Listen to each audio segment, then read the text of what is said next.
Vibe check! Let's go! Survey results! Pulso ng bayan! Simplihan natin sa Vibe Check! Yan, simulan natin ang talakayan sa survey ng pinakabago at sabi nila mahusay daw yung momentum research. Palakpak na. Nabalitaan niyo na ba yung momentum research? Hindi ko alam, pero parang may bias ka dyan sa momentum research, di ba? Pero simulan natin ang talakayan natin sa survey ng Momentum Research kung saan 49% ng respondents ang sumasang-ayon sa pag-aresto kay Senator Rodante Marcoleta.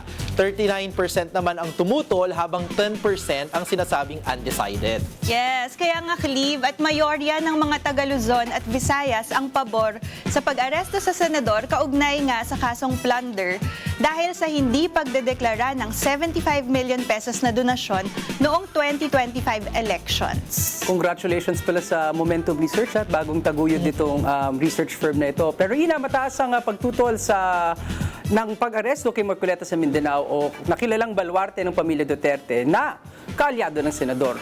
Sa ngayon, nakakulong sa Quezon City Jail si Marcoleta na naghain ng not guilty plea sa kaso. Sa inyong palagay, may basehan ba ang kaso at pag-aresto sa nasabing senador? Okay, ayan. No? Ayan. Ano na din, no?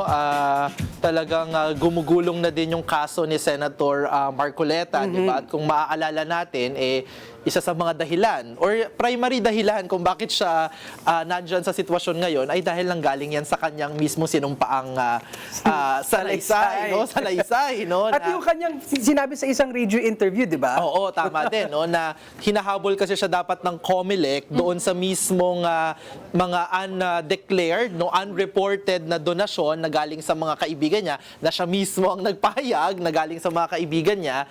At bagamat hindi siya nahabol ng COMELEC dito dahil hindi nga daw saklaw ng election law, yung kanyang mga sinabi naman kung paano niya natanggap, sinong nagbigay sa kanya, magkano yung tinanggap niya, apparently pumapasok sa kasong plunder. Kaya nga naririto siya ngayon sa sitwasyon na to at kinakaharap ang kasong ito, no? Pero makikita natin na para sa ating mga kababayan, maganda naman pala na at least yung ating mga kababayan malinaw sa kanila na kapag kang isang sitting official, no, ay tumanggap ng pera, 'di ba? Para sa kahit ano pa man kadahilanan, ay hindi ito katanggap-tanggap. Kaya nga lumalabas dun sa survey ng Momentum Research. And this was done July, no? Sa very fresh data ito, no? Last month lang ito, na lumalabas na marami sa ating mga kababayan sang-ayon dito sa pag-aresto kay Senator Marcoleta. Siguro because na din na marami na din talagang frustrated na bakit nga naman yung ating mga opisyales sa pamahalaan nakakatanggap ng milyong-milyong piso. Hindi ba yan ay maaaring maging source ng korupsyon, di ba, ng undue influence.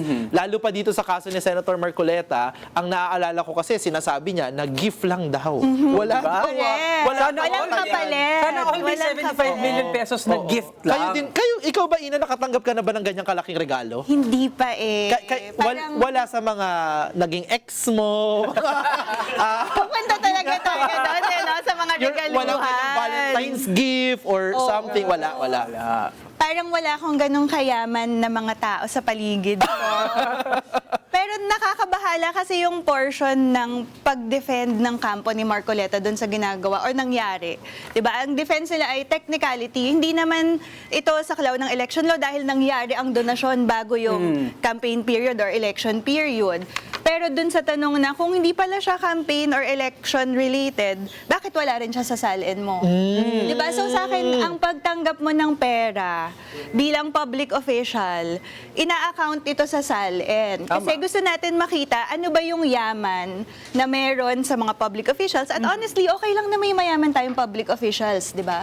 Pero ang gusto natin makita dun sa salin, yung transparency na hinahanap natin dito, yun bang pagkakaluklok sa'yo sa pwesto, may nakukuha ka bang personal na pakinabang?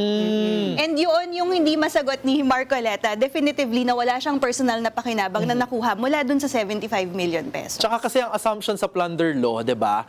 Kapag may certain threshold, napakalaking amount ng pera, halimbawa 75 million yung pinag-uusapan, 'di ba? Napakalaking amount ng pera, milyon-milyon, hindi maaaring isipin lamang na isa itong honest to goodness na regalo at walang hinihiling kapalit, no? So in fact, hindi kailangan patunayan noong para assumption ng plunder law na hindi na kailangan pang patunayan na ikaw ay nakinabang personal, ano bang nangyari dito, paano ba 'to ginamit, kundi by virtue ng napakalaki nung amount, you're a sitting public official, no? Maaaring apekto ito doon sa performance mo ng duties mo, lalo pa at kongresista siya nung natanggap niya yung pera na ito. Ang isang congressman ay napakarami pong batas na dumadaan sa House, no? Mga franchise, mga national policy, maaring may makaka-advantage na negosyo, 'di ba? Kontraktor, 'di ba? Yan yung gusto kasing iwasan nung plunder law, 'di ba? Ang iniisip ko dyan, nung isang araw may nagsabi, meron daw tinatawag na chilling effect sa mga business donors, mga big time donors daw sa mga politiko. At sabi ko, very good. Ay, tama. Sana nga may chilling effect na parang nakabantay sa inyo yung taong bayan tsaka yung mga person ng pamahalaan na nagkakabul ng hustisya. Kasi dapat naman hindi ginagawa yung pagdodonate. Nabanggit mo nga, Cleve, na ang 30 million hindi maliit na halaga. Na talagang kung nasa bukal ng kalooban mo tumulong sa kampanya ng isang individual, una, ibibilad mo yan. Papakita mo na talagang wala kang tinatago, wala kang nililihim at ibinabatay mo sa kung ano nakasalang-alang sa batas. 'Di ba? Hindi yung idataan mo sa mere technicality na binanggit ni Ina na kaya nakakapagtaka talaga. Ako nga personally nagtataka para sa isang legal luminary gaya ni Senator Marcoleta. Nakabisado ang batas. Batas, 'di ba? Expert din magbasa ng mga affidavit na pag-uusapan natin mamaya. Ba't parang nagkaganon? So, buti naman may mga instances na nakakahabol ang hustisya sa mga may kapangyarihan. Ikaw, ano ka, di ba? Negosyante ka, Carlo. Ikaw Pero ba? hindi sa level Magdodonate ka ba? Isigaw mo na ba mag-donate ng ganyang kalaking halaga sa mga politiko? Una sa meron kong ganun kalaking halaga. Baka maski ilang tulog hindi ko maaabot yung 75 million na halaga.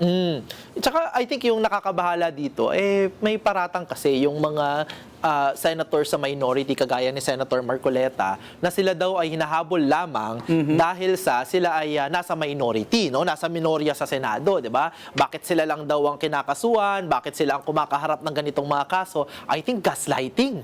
Kasi bakit po kayo tumanggap ng ganyang kalaking pera? Hindi nyo idineklara sa kampanya, wala sa SALN, hindi naman kami ang tumanggap niyan. Tapos ngayong kinakaharap nyo yung kaso, kami yung sinisisi nyo. Na para bang kasalanan natin. Na para bang kasalanan namin, no? Na tinanggap namin yung milyong-milyong piso, 'di ba? So I think ang mahirap din sa ating mga senador ngayon sa minority is that why is there a reason na kayo ay makasuhan, 'di ba? Kasi kahit pa gustuhin naman ng nasa mayorya, ng nasa administrasyon, na kayo ay medyo pahirapan, kung walang magiging batayan, kung walang ebidensya, kung walang mga testimonya na galing mismo sa inyo, Senator Marcoleta, mahihirapan naman din sila talaga, no? No. But the fact of the matter is that may ebidensya, 'di ba? Kay Senator Jinggoy Estrada, ganun din naman yung case niyan, no? At yung mga iba pa na hinahabol ng batas ngayon diyan po sa Senate minority. So, mukhang hindi nagkataon Hindi nagkataon na kaya kayo hinahabol dahil Senate minority kayo. Actually, ang pinag-iisipan ko pa nga dito ay bakit ba sila nagsasama-sama sa minority? Correct. Why is this the minority? Parang a club of all those na may nilabag na batas, di ba? Parang samahan ito ng mga tumatakas at nagtatago sa ating batas, di ba? Parang yun yung lumalabas dito. Lahat ang dahilan ng kanilang pagbubuklod ay pagsasama-sama ay sama-samang maiwasan ng pananagutan na para bang may ganung anggulo. May tanong pala ako, no? Nabanggit natin kanina, parang na-offset ba yung resulta? Kasi sa Luzon at sa Visayas, mataas ang suporta para sa pag-aresto. Ang tingin ba ng mga taga Mindanao na baluarte ng mga Duterte, isang malaking political move lang to, panggigipit kay Senator Marcoleta? Kasi ang taas ng suporta ay nang hindi nila pagsuporta dun sa pag-aresto, hindi ba? Yes, Carlo, no? So makikita mo nga na actually sa iba't ibang mga rehiyon sa ating bansa, no, Luzon, Visayas, Metro Manila, majority naman ang nagsasabi na tingin nila tama lang, no, na aresto si Senator Marcoleta for plunder, no? Pero yung sa Mindanao kasi talaga, medyo mataas yung nagdi-disagree o hindi sumasang-ayon, no? I think mga around 60% yung hindi sumasang-ayon, no, dyan sa Mindanao. And I think ito yung nakakabahala kasi rather than makita natin na issue to ng batas, no, may ilan na motivated ng parang partisan motivation, no? Yung partisan bias, no? Dahil siguro naging alyado ng pamilya Duterte si Senator Marcoleta, kaya siguro may ganyang kakaunting pag-intindi pa yung mga kababayan natin sa Mindanao. Pero dapat din ma-realize ng ating mga kababayan dyan na hindi naman ito usapin ng ikaw ba ay pro-Duterte, ikaw ba ay pro-Marcos, ikaw ba ay nasa oposisyon. Usapin ito ng lumabag ka ba sa batas, no? And in fact, maka-Marcos, maka-Duterte, dapat habulin natin. Kasi at the end of the day, ang lugi dyan taong bayan, ha? Kapag hindi natin nahabol yung matataas na opisyal. Maka Marcos, maka Duterte, kapag kaganyang may mga milyong-milyong piso, hindi naman yan dumarating sa mga ordinaryong mamamayan, di ba? How we wish. Oo, sana ang ordinaryong mamamayan may 30 million pesos. Oh, diba? Ilang Pilipino lang mayroong 30 million pesos. Baka si Senator Dino meron yan, ha? Para sa kampanya ni Senator Dino. Oo, diba? Sige. Pero i-declare natin yan. Oo naman. Sa campaign spending. Dapat i-deklara yan. No? Yes. Yan. Kayo po, ano pong pagtingin nyo dito sa pag-aresto kay Senator Marcoleta at gumugulong na kaso niya ng plunder? Hindi lang naman po kaming pwede lang magdadaldal dito. Maaari po kayong makisali sa aming huntahan.